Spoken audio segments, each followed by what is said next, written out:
Magandang umaga po para sa ating lahat. Narito ang ating weather update for Tuesday, April 15, 2025.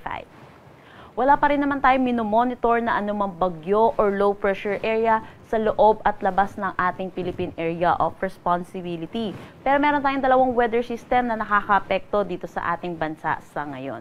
Una na dito ang frontal system na nakakaapekto dito sa may extreme northern Luzon. Samantala, meron din tayong easterlies or yung mainit at malinsangan na hangin na nanggagaling sa dagat Pasipiko na umiiral dito sa malaking bahagi ng ating bansa.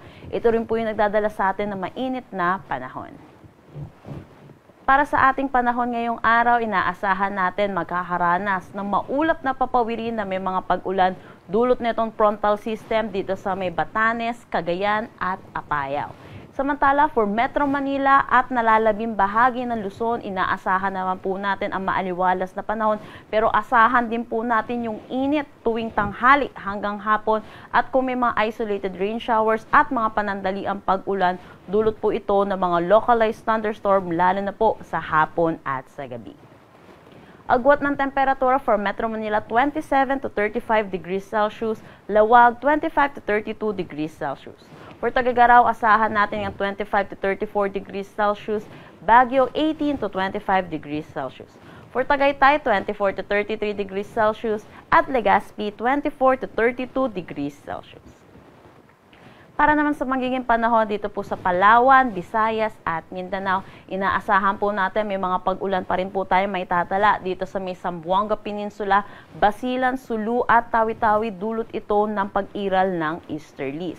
Samantala, para naman dito sa Palawan, Visayas at nalalabing bahagi ng Mindanao, inaasahan po natin magiging maaliwalas din ang panahon pero asahan din po natin yung magiging mainit at maalinsangan po yung tanghali hanggang hapon at may mataas na tsansa ng mga localized thunderstorm lalo na sa hapon at sa gabi.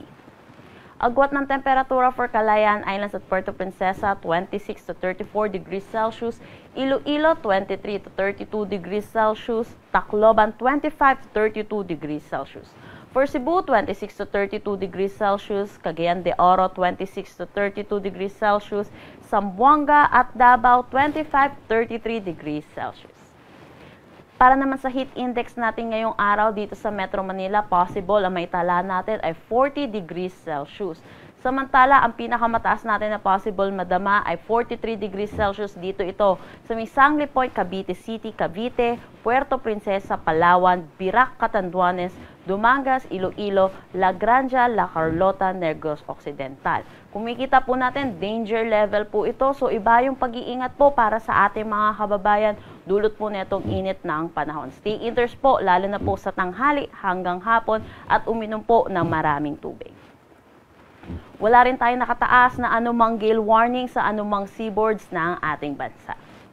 Ang sunrise mamaya ay 5:43 a.m. at ang sunset mamaya ay 6:10 p.m. Para sa karagdagang impormasyon, bisitahin aming mga social media pages at ang aming website pag-asa.dost.gov.ph. At yan po muna ang latest dito sa Pag-asa Weather Forecasting Center. Chanel Dominguez po at magandang umaga.